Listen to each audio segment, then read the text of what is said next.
If you were to have met me in person back in 1998, which is when I met my wife, you would have believed that I was drunk most of the time. I wasn't, not most of the time anyway, but I was definitely in a euphoric state because I had found the perfect woman. She was beautiful, she was sexy, and you know what? She loved to have sex. In fact, I remember, here's a quote that she gave me back in those days, that sex was just like breathing or food or water. It was a fundamental requirement for life. Now, who doesn't want to hear a woman that they're sleeping with say those words? It's fundamental to life. You're like, holy shit, I have discovered the hidden gold of the Aztecs or something. It's like I have landed in the perfect world, a beautiful, sexy girl, and all she wants to do is have sex, and she's so committed to it, she believes that it's fundamental to life. Oh my God. Oh, what an idiot I was. And if you're talking to a woman, or if you're in a relationship with a woman and you're in that euphoric state and she's telling you crap like that, let me just tell you this right now. Don't believe it for a minute. It is a game. She is pulling your chain, my man. She is not what she claims to be. Today, I want to talk to you guys about sex and women and why we men are so easily fooled, why we are so gullible. We just fall for it every single time. This is Life 2.0. Let's talk about it.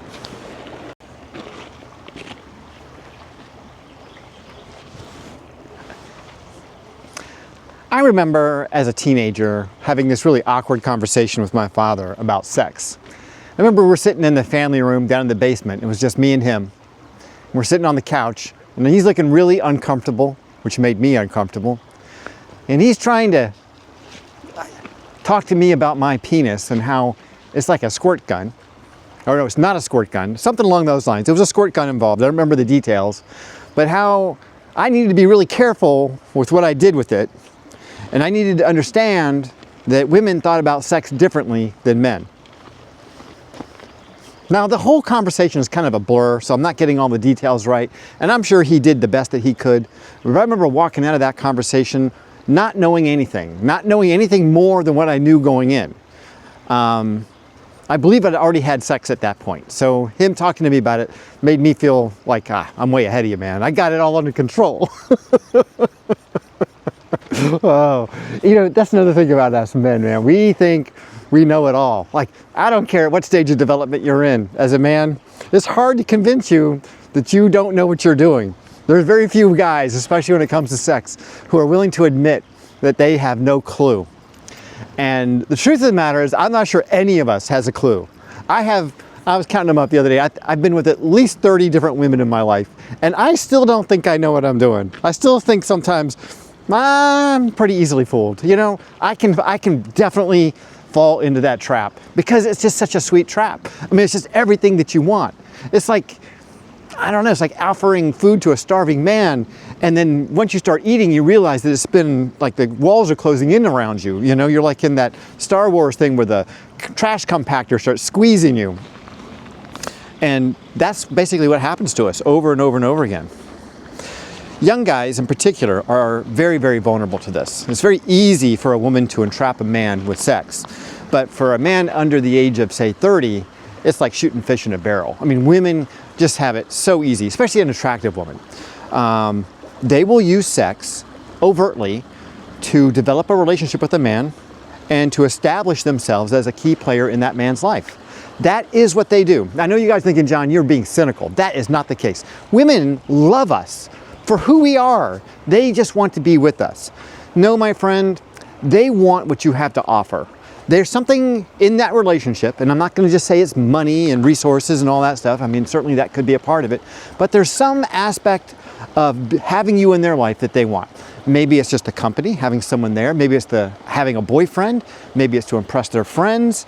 Maybe it is for protection and for safety and security. Maybe it's to create a world for themselves. They had a vision for their lives and they want you as the man playing the role in that life. But they have a vision for how you're going to fit into it.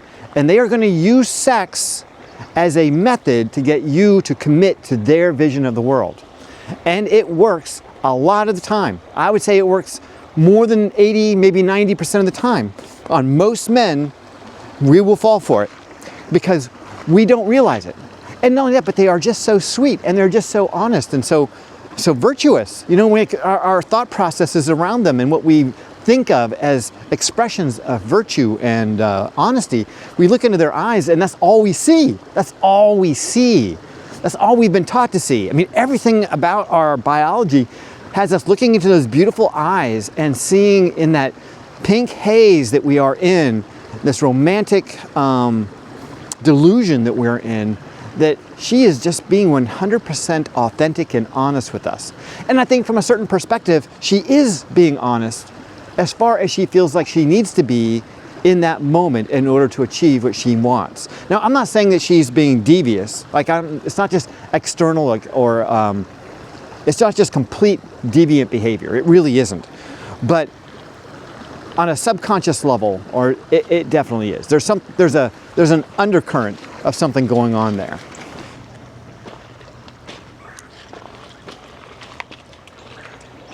When I look back on the days when I met my wife, my belief system at the time was wrong. My belief systems told me that she was the best I could get. And that was completely wrong. I was completely deluding myself. Now, she was the best that I had had up to that point.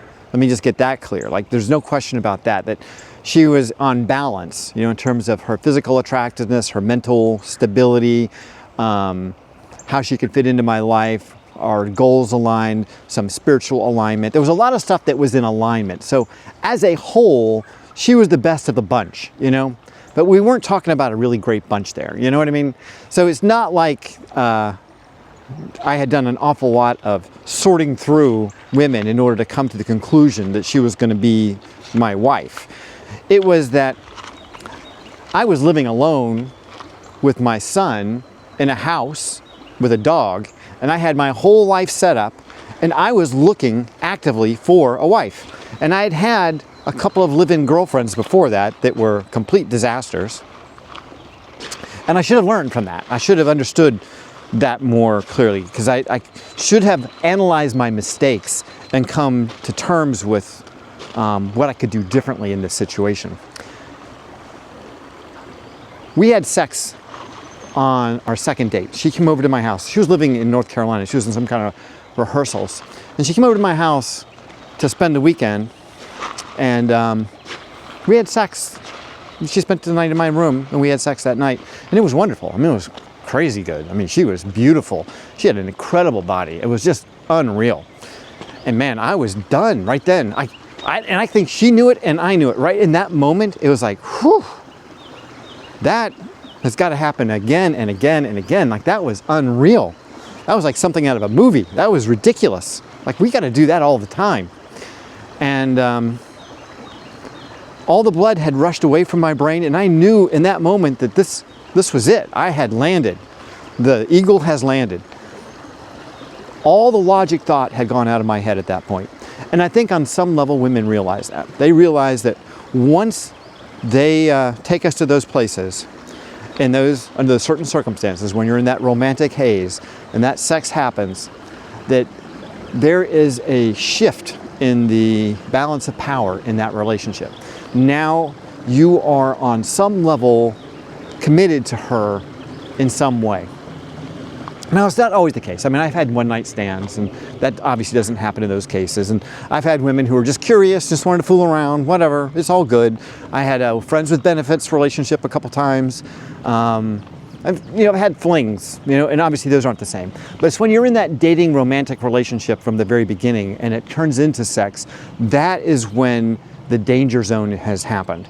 Especially if you are really, really attracted to her. I mean, like you're in that frame of mind that I was in, where I was just like bowled over by her. When you're in that bowled over state, these are all enormous red flags.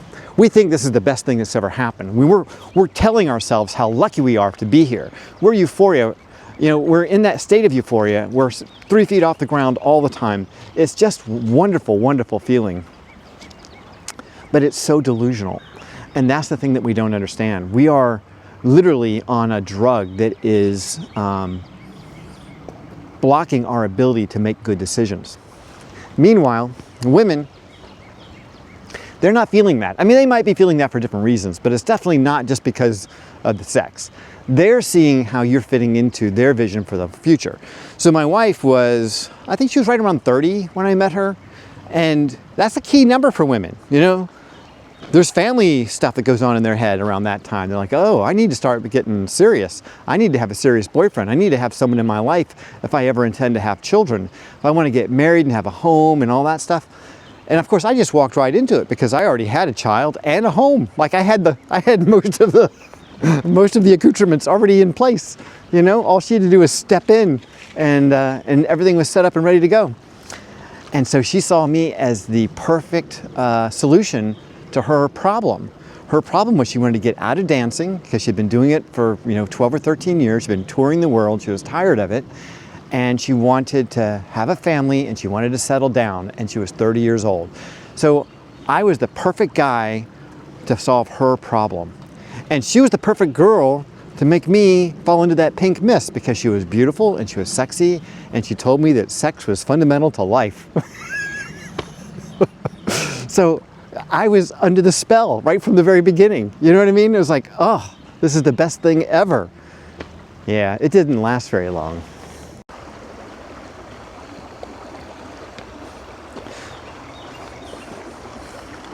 So everything was really good until after my daughter was born, my oldest daughter. So we're like 2 years into the relationship now. We've been married for over a year. And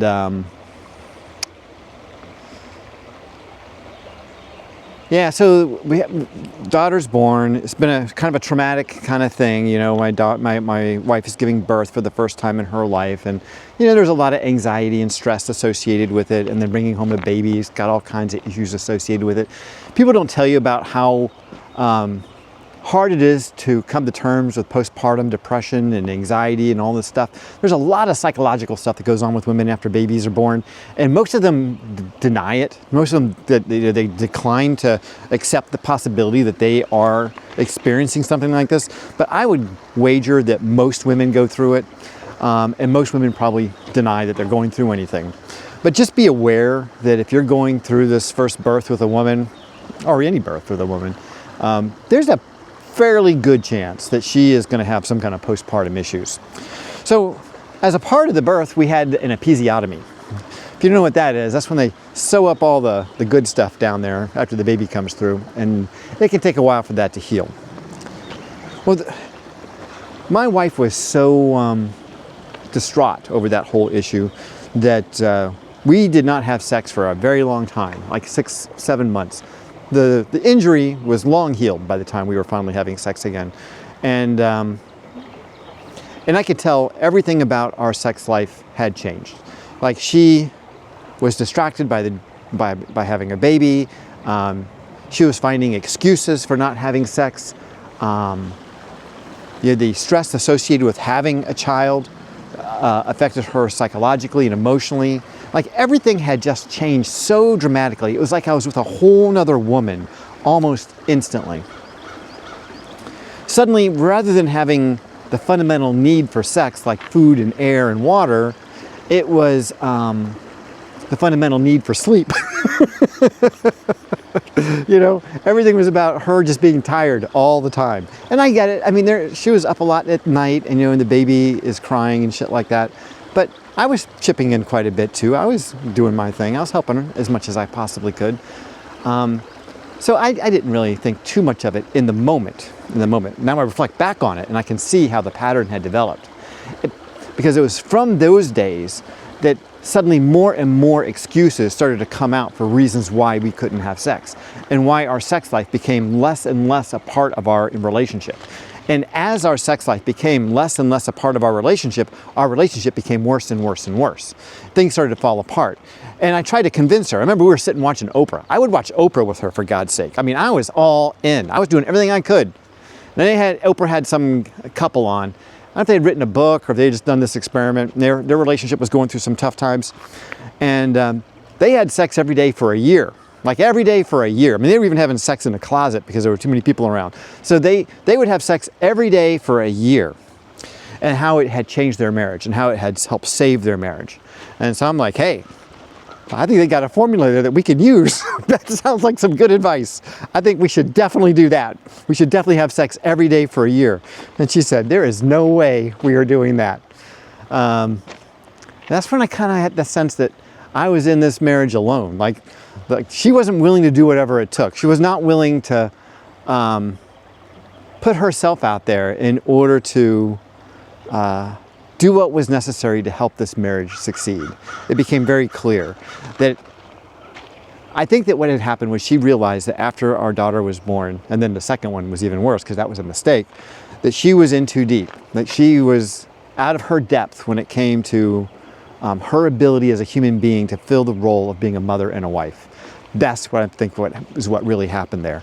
And so the stress associated with that made it impossible for her to have a romantic relationship with me. You know, that's basically what it was. And so anytime I would make an advance or try to initiate, I'd get shot down. And so eventually I just stopped making advances and stopped initiating. And then she started complaining to me that I wasn't initiating. Whenever I'd complain about us not having sex, she said, well, you never initiate. It's like, well, every time I initiate, you give me an excuse for why you can't. You're too tired, you know, you just ate, you don't feel well, you need to take a shower, whatever it is. There was always some reason why we couldn't have sex. And I think after about year 7 or 8, I think our sex dropped down to like maybe quarterly, you know, maybe a quarterly roll in the hay. And then after about year 10, it was like maybe a few times a year at most. And after about year 15, it stopped almost completely, just maybe once a year. Honest to God, we were just roommates. It was hell on earth. It truly was. It was hell on earth. It was because it's like you're, and she would walk around the house naked all the time in my room. She was always naked, taking showers, and she loved the way she looked naked. She loved her own body. I mean, she was just all into herself. And all I'm thinking is I just want to bend her over the bathroom, you know, the vanity, and have my way with her. But she was in her own world and not concerned about our relationship or my needs. And she did not understand how critical and how fundamental sex was to me as a man. And I honestly believe that if she had a full understanding of it, if she understood how critically important sex is to a man in terms of having trust and connection in a relationship, that maybe it would have made a difference. I tried to convince her of that. I tried to tell her that that was the case, but she just wouldn't believe me. She didn't understand. And I don't think most women do understand. They think it's just a game that they played to win a guy over. They think it's just the hook they put in the water to catch a fish. They don't realize that for men, the bait at the end of that hook is key to our survival. Like, we need that. And when we don't have it in a relationship, the relationship loses value quickly. It becomes more and more of a dependent relationship where I'm just supporting you and I'm paying your bills and I'm listening to your silly stories and your sad stories and I'm being your therapist and I'm doing all this stuff for you, and all you're doing is taking advantage of it. You know, you think that it's okay that we're just good friends. Like, that's the way marriages go, that eventually that they lose their romantic edge, that they become less sexy, that as we get older, sex isn't important anymore. And that's not the case at all. I can tell you, I'm at age 60 right this minute. Sex is as important to me now as it was 20 or 30 years ago. If I'm in a romantic relationship, I won't go bend over backwards. I won't do everything I can to get it anymore. But if I'm in a romantic relationship, sex is going to be a critical element of that relationship. And without it, to me, there's no relationship. It's just a good friendship, and that's all it is.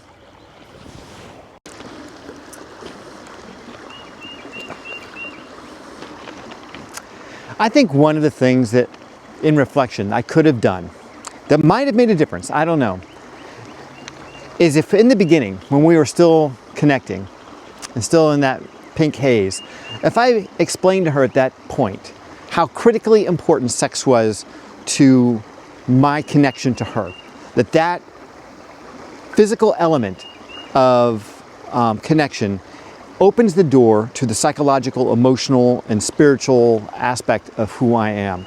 And when I'm not getting that physical connection, and we don't have that pillow talk, and we don't have that time in bed next to each other, just in that post, sex haze where you're just relaxing and you're cuddling, that's the time when those kinds of communications occur. That's when you open up. That's when you let your guard down as a man.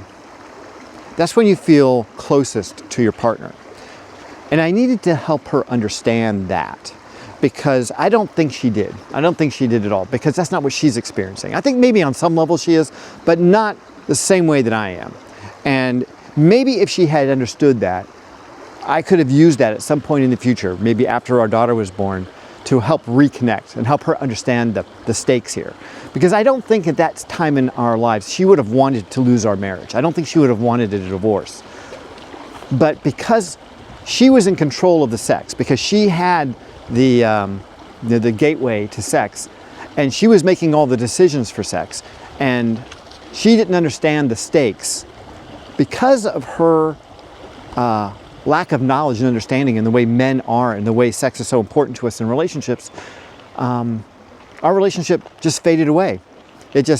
As our sex life died, so did our relationship.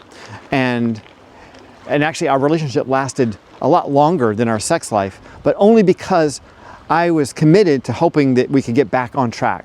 Because those first couple of years were so blissful. They were so wonderful. I thought that somehow I've got to get back to that place. I've got to get back to that place where everything was right.